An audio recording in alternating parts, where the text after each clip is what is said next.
พิษมันยังกันกินข้าวเที่ยงกันตลอดบ่มีข้าวกินดิพอกินก็กินไล่ กินหลายแท้พิษกันตลอดยันใดมีแต่ตีกันเอาช่วงนี้แม่บ่ได้ไปรับจ้างมันยังบ่ได้ไปเราไปพอมักลักเงินน่ะเราบ่มักจังนั้น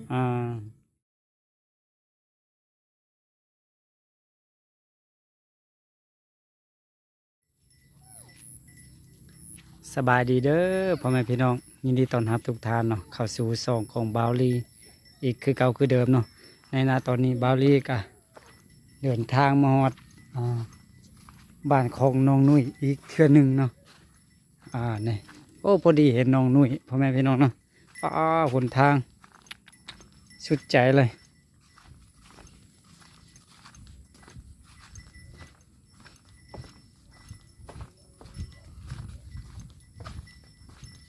มือเศร้าเขาก็มาแต่ว่าบ่มีคนอยู่เนาะมือแรงก็มาเติมตอนนี้ก็เป็นเวลาอยู่จากโมงละนี่เกือบ6 โมงแรงแล้วเนาะ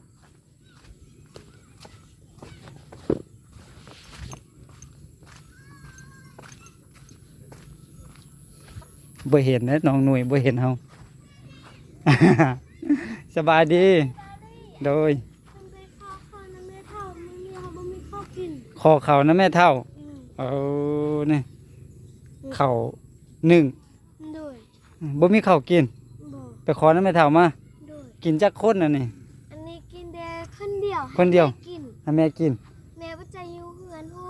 แม่ไปใส่บ่ฮู้แล้วไปโลอยู่เฮือนป้าไปโลอยู่เฮือนป้ามื้อเช้าอายก็มาบ่มีคนอยู่ไปทางไหนหมดไปนอนเฮือนป้าบ่อยากนอนอยู่นี่มันมีผีที่มีผีมีสางมันเจ้าซื้อไฟมาให้เด้อเดี๋ยวนี้แม่บ่อยู่บ่ฮู้พ่อก็บ่อยู่เราเมื่อกี้เราผิดกันพออยู่บ่อยู่เพิ่นกำลังย่างทางพุ่นมาผิดกันนี่แล้วผิดมันยังกันกินข้าวเที่ยงกันตลอดบ่มีข้าวกินดิพอกินก็กินไล่ กินหลายแท้ผิดกันตลอดยันใดมีแต่ตีกันเอาช่วงนี้แม่บ่ได้ไปรับจ้างมันยังบ่ได้ไปเราไปพอมักลักเงินน่ะเราบ่มักจังนั้นพอมักญาติเอาเงินเราแม่น้องไปจ้างมาแล้วก็พอมักลักเอาเงินแม่น้องเราพอแม่น้องบ่อยากไปผิดกันแม่เพิ่นตีเราแพ้ยามใดมีแต่ตีกันให้ตลอดแม่เพิ่นเมื่อกี้เรายังนั่งพุ่นให้ญาติกินข้าวนำกันเนียมดูซะเนียมไปทางใดเนียมเมื่อกี้ดื้อตัวก่อนเฮาบ่ได้เฮ็ดหยังนำเราเอาเกือบเฮาไปทิ่มหมดแล้วว่าบัดนี้มื้อเช้าอายมาเห็นแต่งัวตัวหนึ่งนอนอยู่นี่เบาลี่เครื่องมียังแม่เอาไปไว้เฮือนแม่เท่าหมดคือบ่ไว้นี่บ่ยันมันอีให้แท้กระเจบ่ใส่นี่อันใช้กระเจก็มีเด้แม่ตอนนั้นบัดเนียมดูมืดอันนี้จนแทบอยู่หั่นจนทั้งอันนี้จนหักแม่เฮ็ดจนได้อันนี้มันบ่เข้าโลนี่แต่อยู่แห้งพุ่นนี่เนาะบ่นอนอยู่นี่บ่มักนอนมีแต่ปลาเสือพื้นเดียวเอาไปไว้เฮือนเขาป้าเฮือนบักดีๆยังบ่อยากอยู่ตอนมืดอันนี้หินแม่ให้อีหินมันนอนอยู่นั่นเพิ่นบ่อยากให้มันนอนแล้วมันเป็นคนขี้หลักมันนอนยามใดบ่หลีจะคือบ่สวยอีหินเด้อีหินอันใดอีหินอันเราเป็นคนมุกสุกแล้วเราจนเราใจมีเงินอยู่เดี๋ยวนี้อยู่ไสบ่ฮู้เราบ่ฮู้อ้ายสิไปหาอยู่ทางใดซั่นบ่หลีก็ไปซอกหาตามแล้วอยู่แค่ผู้นู้พอนำเบาลีช่วยเหลือเราได้เราเป็นคนจนแล้วยังเป็นห่วงคนอื่นอีกตัวเองก็บ่มีข้าวกินซ้ตอนเพิ่นบ่มีเพิ่นมักกินน้ำลาแหละลูกเราบางคนเราก็ตีเฮาแล้วเฮาเสียดายแต่แม่เราบ่นอนมักไปนอนอยู่แค่จะหันแล้วมักไปนอนตลอดล่ะห้องให้ว่า ไอ้เฮียคอยขอให้เจ้านอนเงื่อนเพื่อนว่าบ่อยากนอนมันมีพี่ว่าจะนี่ เอาแล้วลาวบ่มีผัว เรามี2 คน ผัวน่ะป้าละติ บ่ เอามีผัว2 คนพุ่นน่ะ เออ เอาผัว2 คนก็ให้ผัวเบิ่งว่าซั่นก็ บ่ฮู้หน้าพวกเรามากินยามา อ๋อ กินทั้งยาพิษทั้งยามา เสพยา ทั้ง อืม แล้วก็แล้วเราอ่ะมักไปนอนเจ้านั่นแหละ แล้วลาวบ่มีเฮือนเลย บ่ ลาวมีลูกบ่ เรามีลูกจักคน ก็มี2-3 คนหันแหละประมาณ6 คน 6 คน ลูกเราไปจ้าง โอ้ใหญ่แล้วติ โดย อ๋อ อี โดย ตินหันเราแล้วตอนนี้เรายังมันนอนเงินเพิ่นเกลือเพิ่นเอาไว้อยู่เดินบักเราก็มาเอาจกเอาของเพิ่นไป อืม เพิ่นบ่อยากให้มันมีเงินจะนั่นและตอนนี้เพิ่นก็ยังคือเสียดายว่า เราเป็นคนจนเราบ่มีเงินอยู่ข้อนำบริแท้ๆช่วยเหลือเราเด็กเราเป็นคนจนแท้ โดยมื้อหน้าอ้ายมาไปเบิ่งเด้อแต่ว่าถ้าฮู้บ่อนอยู่ลาวอ้ายไปเบิ่งเดี๋ยวนี้ก็ได้บ่ฮู้ที่บ่อนอยู่ ๆเพิ่นก็สิบ่ฮู้นะ บ่ฮู้ โดย แต่ว่าอยู่ตามบ้านนี่ อืม ซอกนอนตามนี่ตามนั้นไป เออ บ่มีเฮือน เรามักไปนอนเฮือนเขามันเป็นคนที่รักแน่ อืม เขาบ่มักเรานี่ แท้คนกินรักไผก็บ่มักโอ้เขาให้นอนเฮือนยังอันนั้นติม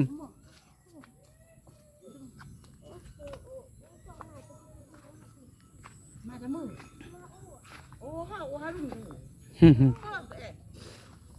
เอาเข้าวไปให้ผู้เฒ่า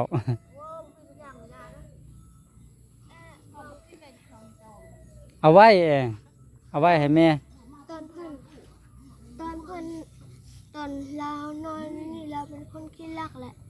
บ่ให้เรานอนเฮือนเพิ่นน่ะมักไปจกนอนเฮือนเขาเพิ่นก็ด่าเราเป็นคน แท้ขี้รักไผก็บ่มักแหละ เพื่อ บอกลาวบ่ต้องรักโอ้ เพื่อเพิ่นซื้อยังบ่ได้กินแต่น้อยเดียวได้ อืม และกินจนบ่ฮอด2-3มื้อเรากินเรามักไปรักและรักก็รักเกับแม่เพิ่นไปขายแด้ ป้าเนาะแม่น้องไปทางใดเนาะอยากเห็นแม่น เอื้ออันเมื่อพวกเอ็มเพิ่นให้เพิ่นเอาเข้า ผู้นี้ติ อืม เออ เราเป็นคนใจดีก็ เอาเข้าวอันนี้นี่ติ อืมขอมาขอเงินเรายังได้เราก็มาให้เราบ่ใจตีบ่ใจเที่ยงบ่ใจด่าจะได้เราและเพิ่นห้องเราเป็นเอ็ม เอออยู่นี่ถ้าอาจไปซื้อเครื่องมาให้ก่อน ดู อาจสิซื้อมาก็ย่านจุน้องบ่อยู่นี่ แม่บาวลี่ บ่ต้องให้เด็ดขาด บับเปิ้นล็อกหมอเพิ่นอันเดียวไป หม้อ บอกหม้อแต่งกินน่ะ เออ อ้าว และพ่อแม่เพิ่นผิดกันทับและผิดกันทับอันเดียวละบูบแหละแม่เพิ่นเจือนั่นแหละ อืม แม่แล้วเที่ยงว่ะบ่ใจแม่นของลูกว่าจะนิ่ง เฮือนนี่โอ้ถ้าใส่กระแจดีโอ้อันนี้เฮือนบักดีๆนี่บ่ใส่กระแจ บาลี่ ถ้าใส่กระแจแม่คนเข้าบ่ได้ มือแม่น้องจับจะนี่จนนักตินทับจะนี่ บ่รักษาเนาะ บาลี่มีทุกอย่างใส่บ่สิเอาไปให้แม่ แม่อยู่ไส บ่ฮู้นะ บ่มีอ้ายบ่ได้ถุงยางมันอยู่นี่ถ่าก่อนใส่ถ้วยฉันยังไม่มีที่ถ้วย ช่วยแม่เอาไปไว้อยู่พุ่นหมดไปอยู่นี่ก็มีคนหลัก อยู่นี่ถ่าไปซั่นน่ะอยู่นี่ถ่าหนึงอ้ายออกไปนอกบ่เดียวเข้ามาน่ะ บาลี่อันเอาไปเอาขนมติ อ่ะ เด้อ นี่เนาะพอดีเฮาออกไปซื้อเครื่องมาพ่อแม่พี่น้องนี่เนียมเอาไปก่อนแล้วส่วนเฮาก็แบกเข้าเนาะ 1 กระสอบน้อยเฮาเฮ็ดเป็น2 กระสอบนี่แล้วก็ให้น้องๆช่วยกัน ยกมา3 คนเอาหนุ่ยคือผู้ช่วยเขาเด้ เอาบ่มีบนจับ 3 คน เอาเป่าหนึ่งหนุ่ยช่วยค่ะแม่เมื่อยได้อนี่ป้าเนียมนี่เป็นผู้หญิงแล้วเดี๋ยวนี้นะบ่แม่นผู้ชายแล้ววันนี้แบกเข้าสอบน้อยฮุบกะโอเคเนาะตอนนี้เฮากะยกมาฮอดเทือนของน้องหนุ่ยเป็นที่เรียบร้อยเนาะ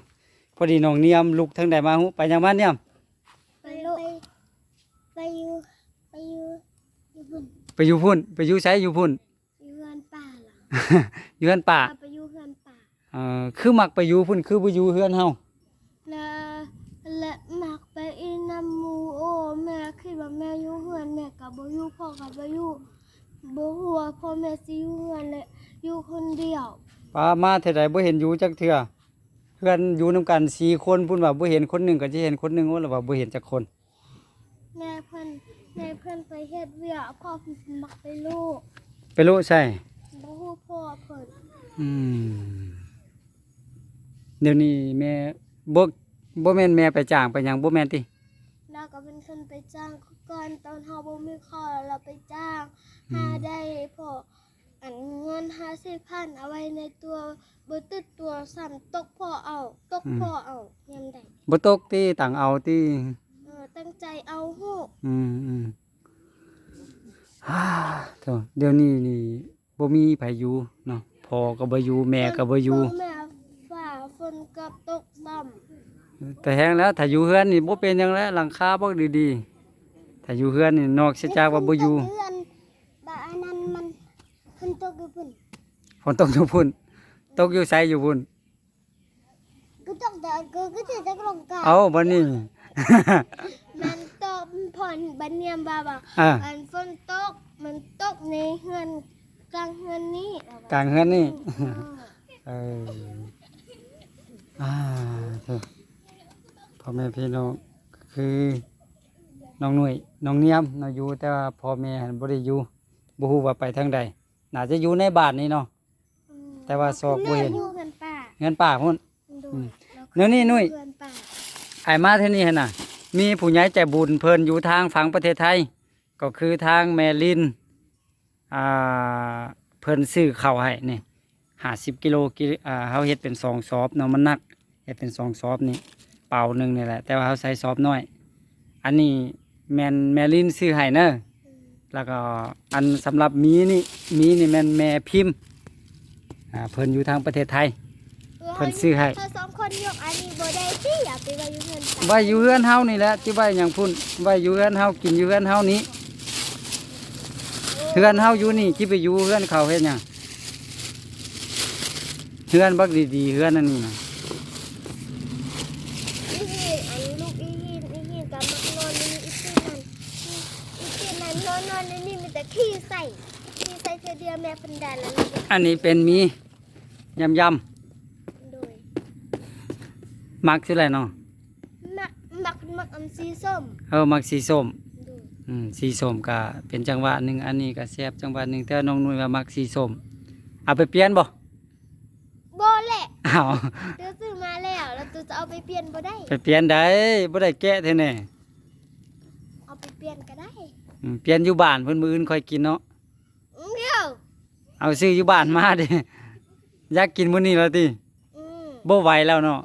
ด้วยว่าจะกินยำๆบ่ใจกินยำนานแล้วนี่อยากกินอู้ดิจ้ะ อยู่ดีเนี่ยมอยู่ดีบ่เฮ็ดได้กันนั่งดี อู้ดิเพื่อนนั่นคือบ่แพ้แหละยกบ่แพ้แหละ ขนาด3คนพุ่นยกคือสิบ่ได้ ตะกี้3คนพุ่น เอ้อู้แต่ที่เหยียดกล่ำกายตะกลางเพิ่น ได้อะบ่ได้ติ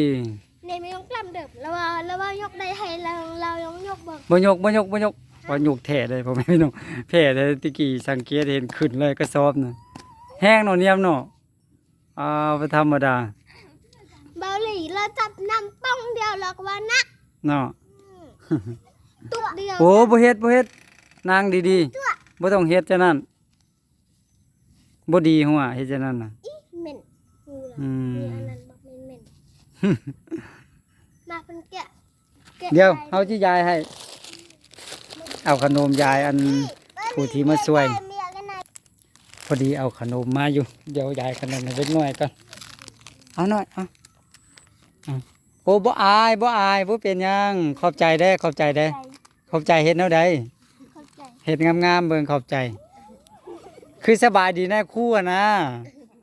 โอ้แล้วเอามี3คนนะตะกี้ แล้วพากันเล่นว่า มาเอาไว้บ่อายเขาเฮียนปอหยังละ วันหนึ่ง ปอ1ม1แน่ม1เหล่านี้ขอบใจได้โดยนี่เฮ็ดบ่งามๆเขาเฮียนมอหยังล่ะนี่ วันหนึ่ง แน่ม1เราสิเป็นสาวแล้วยังอายอยู่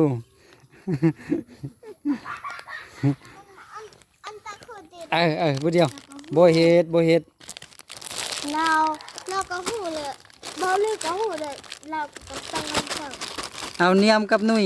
ปั่นกันเครื่องโคตรถุงหนึงแล้วก็แกะแล้วก็ปั่นกันกินนะ อ้าว เอาไว้ยัง อืม เอายกได้เอา เดี๋ยวไปกินแต่เป็นหนาป่ะอันนี้เอาไปไว้ให้ตา อืม ตาเจยเราเป็นไข่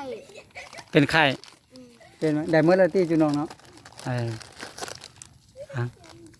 เนียมให้เนียมเลยเอาไว้ให้พ่อให้แม่ได้ วิดีโอนี่พระอวดหนู อืม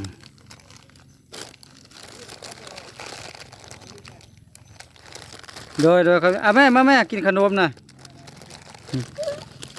เดี๋ยวขนมให้ผู้เฒ่ากินได้โดยขอบใจพ่อแม่เขาไปทางไหนบู้เนาะ บูนะมือสวยนี่มาน่ะ อยู่เฮือนเขาเจ้าติ อยู่เฮือนเขาตะตัน เขาคือบ่มักมานอนนี่จะได้ พี่ยงบ้านนะอันนี้คันที่ว่าไปนี่พ่อนี่ได้เผาเฮือนห้างเอาคันที่ว่าไปน่ะ เฮือนบ่งามๆมักดีๆเนาะ บางมือนี่เขาบ่อัดน้ำมัน เอ บ่ได้มาอัด อ เดี๋ยวเขาก็ยอมเลย อันนี้น่ะบอกก็บอกแล้วบอกว่าเพิ่นสร้างให้สำนีก็เอาแล้ว อันนี้ตู้เลยบ่สร้างบ่เฮ็ดบ่อนามัยหยังเพื่อน อันนี้มันเฮือนพ่อ เออ ในเฮือนเพิ่น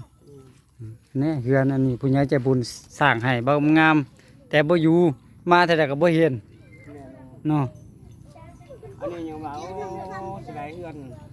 อืม แล้วพ่อเขาก็โอ้ระบะ อันนั้นแทบบ่ตื้มแล้วเนาะพ่อเนาะ อันนั้นบ่ตื่มแล้วที่ว่าสร้างคุณน้อยกับอันแล้วว่าเขาก็แห้งทำไมอ่ะนอกยัง อืม บางนี่บางแล้วงัวไปตกคุมบอลกับตา เนาะ เขา ก็เบิกเลย งัวมังอยู่ มีน้ำได้เนาะ บอด เฮาว่าถ้ามีคนสอบแล้วเขาจะเอาแทงมาใส่ให้นะเดี๋ยวนี้นะเอาสอบคนมาสอบให้บ่มีนะบ้านเฮาก็สอบบางอย่างช่วงนี้เขาเจ้าเฮ็ดนาเด้ เนาะ วันแล้วเรียกนะ แล้วหน้าแล้วหยังบ่ได้เขาสิสอบดีๆก็เอาแทงลงแล้วก็ให้มันประมาณเพียงเอิกนี่เนาะบ่ให้ตัวงัวตัวหยังตกหันนะ ก็ว่าเฮาเศร้าตักได้เยอะก็ว่าเอาแทงใส่เพียงอึกนี่ ผู้ใดยังบ่ได้อันนั้นติ เร็ว ได้แล้ว ๆตัว ป้าโถคือว่าโลเดี๋ยวส่งผมมาแม่เจียวเอาบ่ขนมเอา แม่ อายบ่ได้กินแล้วขอบใจได้ครับเอาบ่ซั่นก็ยังเหลือซ้ำนี้ขนมเอาให้น้องเอาไว้ให้พ่อแม่กินได้เด้อ